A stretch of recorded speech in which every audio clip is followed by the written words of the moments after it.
జాండ్ర గారు గురువు ఫస్ట్ నుంచి జనతా పార్టీ కాంచి 7 పోతే ఆయన అమ్మటే ఉన్నా. కాంగ్రెస్ పార్టీలో టీడీపీ పార్టీలో ఉన్నప్పుడు టీడీపీలోనే ఉన్నా ఆయన అమ్మటి. మళ్ళీ కాంగ్రెస్ పార్టీలో పోతే కాంగ్రెస్ పార్టీలోనే ఉన్నా.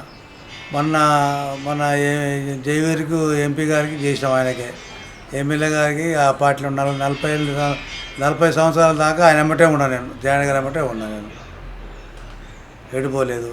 ఇక 6 గంటల మీద బస్సు అయితే మంచిగా ఉంది సహకారం.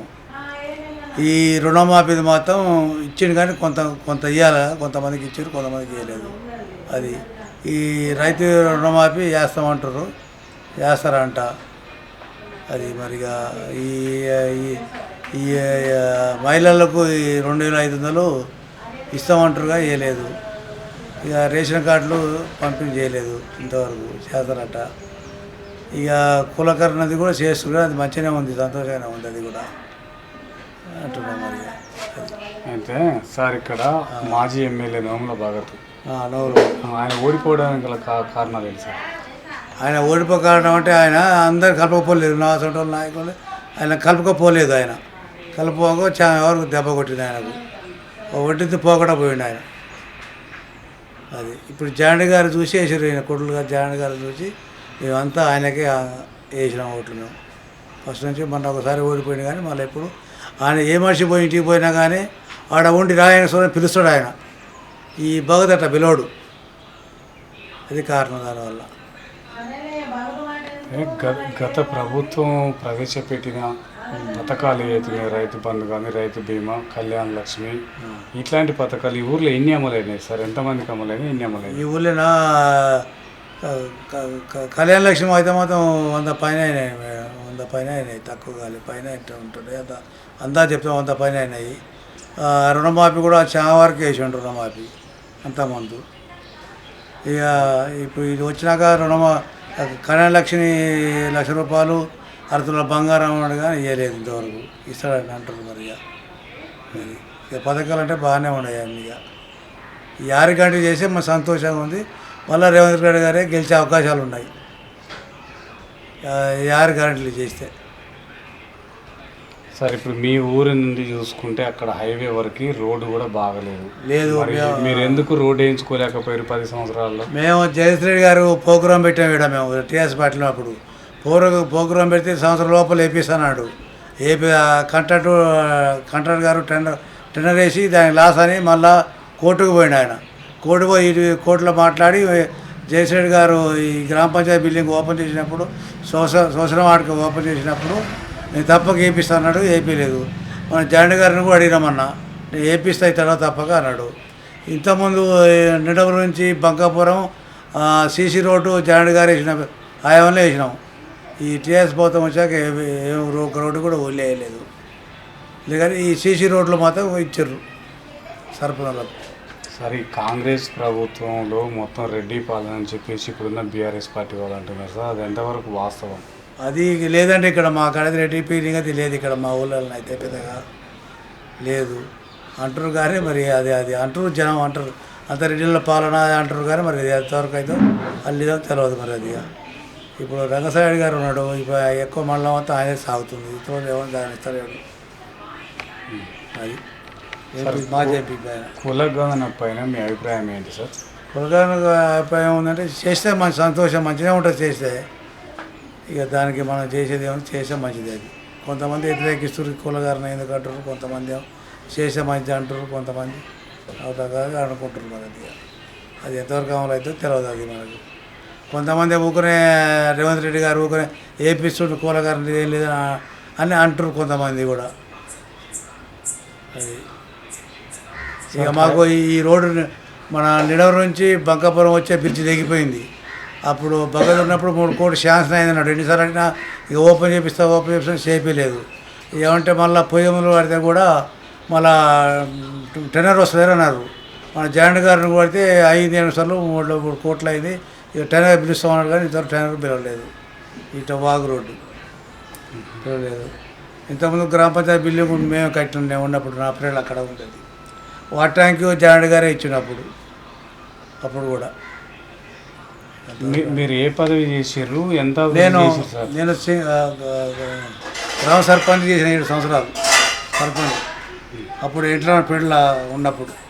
మళ్ళీ జాయిన్ గారు మధ్య వచ్చినాక మళ్ళీ సింగూరు చెరువు ఇనామస్ ఇచ్చాడు నాకు 7 ఏళ్ళు ఉన్న సింగూరు చైర్మన్. సార్ ఇప్పుడు రైతులకి రుణమాఫీ కాలేదు, ఐకేపీ సెంటర్లు పడక ఇబ్బందులు పడుతున్నారు రైతులు. వీటిపైన మీ అభిప్రాయం ఏంటి? ఈ కాంగ్రెస్ ప్రభుత్వం చేస్తుందా చేయరా? ఇప్పుడైతే చేస్తారు. ఇప్పుడు గోళగోళ బిరడం రోడ్ల లారీలు 100 లారీలు కూడా ఉంటున్నాయి ఏడబెట్టాం. కానీ మిల్లులు అయితే అంటారు, కానీ మిల్లులు 18, 2000, 2150 ఇట్లా కొంటారు. వాళ్ళు గోళగోళ ధరలు చేస్తారు రైతులు అయితే ఈ ఓట్ల గురించి అయితే. సార్ సన్నోట్లకు 500 బోనస్ కల్పిస్తామన్నారు. ఈ పంటతోటి ఇస్తారా ఇవ్వరా? రైతులకు నమ్మకం లేదు ఈ ప్రభుత్వం పైన. దీన్ని ఏ విధంగా చూడవచ్చు? ఇది అయితే 100 బాలు నమ్మకం లేదు సార్ ఇచ్చిందాకనే అంటారు జనం. ఇదివరకు కేసీఆర్ ఉన్నప్పుడు ఈ రైతు ఈ ఓట్లు మంచిగా పోసుకుండు. ఆయన వచ్చాక స్టార్ట్ చేసిండు. కానీ ఎవడు ఇప్పుడు మప్పులకు వానలు పడి ఎంతలే ఓట్లు ఎవరు పోయాక మిల్లు లైన్లో పడుతున్నారు అంతా. ఇక వస్తాయి 12 గంటలకు మిల్లు అక్కడ లైన్లు పడతాయి. అది సార్ అట్నే పత్తి కూడా మిల్లర్లు కొనట్లేదని చెప్పేసి రోడ్ల పొంటి ఇక్కడి నుంచి అక్కడికి వెహికల్స్ ఆగి ఉన్నాయి సార్. మరి వాళ్ళ సమస్యలు ఎప్పుడు పరిష్కరిస్తారు? పత్తి రైతులు మరిగా తక్కువ రేట్లో అమ్ముకుంటారు. 5000, 6000 ఇట్లా అమ్ముకుంటారు పత్తి రైతులు. వాళ్ళు కూలీలు దొరక ఇన్నాళ్ళు పత్తికి కిలోకు 10 రూపాయలు వచ్చేది, ఈ 14, 15 రూపాయలు ఇచ్చి కోపిస్తారు. అలా కూడా కూళ్ళు ఆడికాడికి పోతాయని మోసుకుంటారు వాళ్ళు. సరే ఇప్పుడు మహిళలకు ఉచిత బస్సు ప్రవేశపెట్టింది సార్, అది కరెక్టేనా? వాస్తవం అది కరెక్టే అండి, మహిళలు పెట్టింది కరెక్టే. కానీ మరి మాసం లెక్కాలంటే మళ్ళీ ఇబ్బంది అవుతుంది. అది ఎప్పుడు రష్ ఉంటుంది బస్సుల్లో, పోయే పరిస్థితి లేదు. 3 గంటలకు అయినోడు కానోడు వస్తుర్రు దానికి అట్లా. సార్ ఇప్పుడు హైడ్రా అని కొత్త పథకం తీసుకొచ్చారు. దాని ద్వారా అక్రమ నిర్మాణాలు కూలగొడుతున్నారు. ఆ హైడ్రా అనేది ఈ నిర్మాణ మండలానికి వస్తుందంటారా?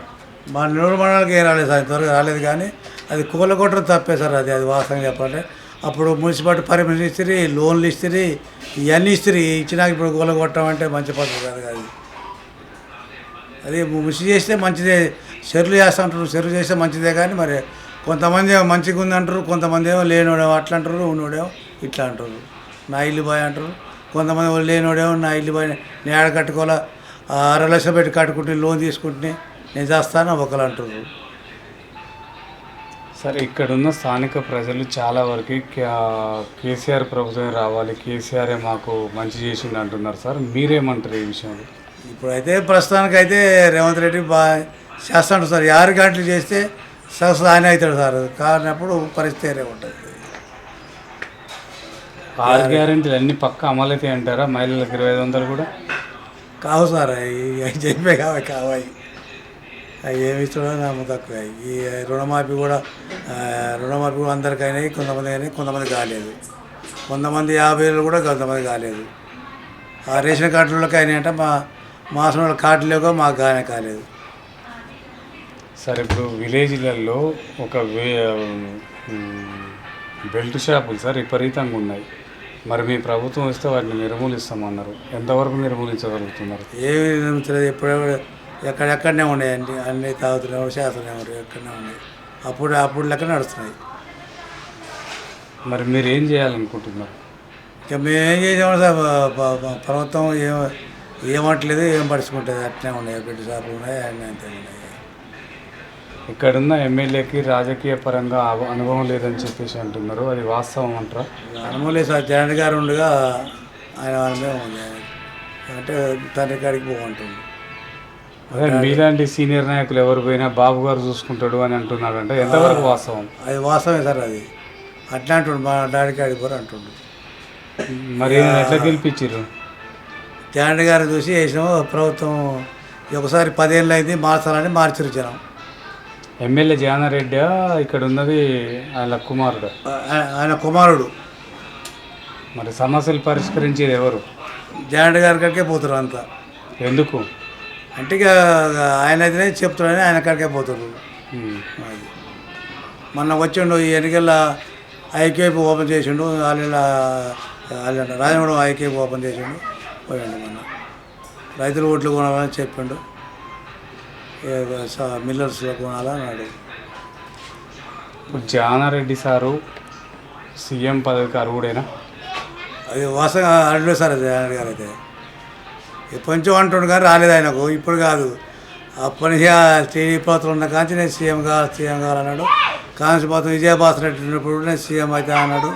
కాలేదు, కావాలనుడే కానీ మరి పార్టీలో ఎట్లయితే తెలియదు. మరి అది ఎందుకు కాలేకపోయిండు, ఎక్కడ జాప్యం జరుగుతుంది? జాప్యం అంటే ఇక మరి పై లెవెల్ సార్, సోనియా గాంధీ వాళ్ళు, రాహుల్ గాంధీ పని అష్టాన వర్గం ఏం చెప్తారో వాళ్ళు ఇస్తలే చెప్తారో అది వాళ్ళు మరి అది. సార్ ఇటీవల ఎస్సీ వర్గీకరణ జరిగింది సార్, అది అమలు అవుతుంది అంటారా? అమలు అయితే అంటారు కానీ మరి ఏమవుతారు, అది ఏమైతే తెలియదు. అది మరి ఏమైతే సార్ ఇక్కడ డ్రగ్స్ బాగా నడుస్తుంది, యువత పాడైపోతున్నారు అంటున్నారు. ఈ డ్రగ్స్ నిర్మూలన కోసం మీ ప్రభుత్వం ఎలాంటి ప్రయత్నం చేయబోతుంది? మా ప్రభుత్వం నిర్ణయం తీసుకోవాలంటారు కానీ చేయాలంటారు. డ్రగ్స్ ఎక్కువ తాగుతారు జనం, చేయాలంటారు సార్, తగ్గియాలా చేయాలంటారు. మరి అది అంటారు. మరి ఇల్లు కూడా ఇస్తాం, ఇందిరా ఇల్లు ఇస్తామంటారు. ఇంతవరకు ఇవ్వలేదు, ఇస్తామని అంటుండ్రు. శ్రీనివాసరెడ్డి గారు మంత్రి గారు విజయవర్గానికి 3000 ఇల్లు ఇస్తామంటుండు. ఆ లెక్క చేస్తే గ్రామానికి 20-30 ఇల్లు వస్తాయి. మరి ఇస్తామని అంటుండు, ఈ నెలలో చేస్తామని అంటుండు. మరి అవకాశాలు వస్తే మీరు సర్పంచ్గా కానీ ఇంకే పదవులకు పోటీ చేస్తారా? ఏ పథకం చేస్తామండి. ఇంతకుముందు సింగిల్ చర్యమని చేసినాము, సర్పంచ్ చేస్తాం. ఇప్పుడు సర్పంచ్ చేయాలనుకుంటున్నామండి మేమైతే. మరి ప్రజలకు ఎలాంటి సేవలు చేస్తారు, ఎలాంటి అభివృద్ధి అందిస్తారు సార్ మీరు సర్పంచ్గా గెలిస్తే? ప్రజలకు ఏ సేవలు చేస్తాం, వాళ్ళకి ముందు చేసిన వాళ్ళమే అన్నీ అందుబాటులో ఉంటున్నాం. ఇప్పటికైనా అందుబాటులో ఉంటాం. వాళ్ళకి ఏమైనా ఆపద వచ్చిన 10, 5,000, 20,000, 30,000, 40,000 కూడా ఇస్తున్నాం. హాస్పిటల్ ఉన్న వాళ్ళకు కూడా పెట్టి చేసి 50,000 మన ఒకరు అంత మంది దాకా చేసాం. ఇప్పుడు డబ్బులు ఇచ్చి పోగు చేసి వాళ్ళకు 1,00,000, ఒకరికి 50,000, 60,000, 30,000 సాయం చేస్తున్నాం ఇప్పటి వరకు అయితే. మేము మీకు పోటీ ఎవరంటారు సార్? మా పోటీ మా తమ్ముడే సార్, మా చిన్నమ్మ కొడుకు ఆయన. ఇదే ఇల్లు. ఏ పార్టీ? ఆయన కాంగ్రెస్. ఇదివరకు టీఆర్ఎస్లో ఉన్నాం, ఇద్దరు టీఆర్ఎస్లో ఉన్నాం.